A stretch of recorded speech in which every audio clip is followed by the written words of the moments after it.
అసలు అందం అంటే ఏంటి? అది రూపమో, రంగో, అలంకారమో కాదు. ఏ ఒక్కరి జడ్జ్మెంటో, అభిప్రాయమో కాదు. ఒక కవి వర్ణనో, చిత్రకారుడి బొమ్మో కాదు. మరేంటది? అందమంటే గుణం. అమ్మాయి నయుండి చెప్తున్నా, I don't want people to call me beautiful. దాని బదులు నీది కష్టపడే తత్వం, నీలో కరుణ ఉంది, నీకు ధైర్యం ఎక్కువ, నువ్వు తెలివైన దానివంటే నాకు సంతోషం.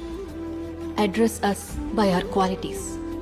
ఎంఎస్ సుబ్బలక్ష్మి అంటే భక్తి, అందం కాదు. మదర్ తెరెసా అంటే కరుణ, అందం కాదు.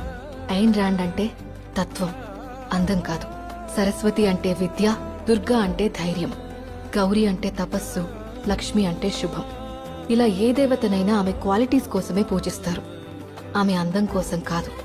నీ గుణాలే నీ సంతకమవుతాయి, నీ అందం కాదు.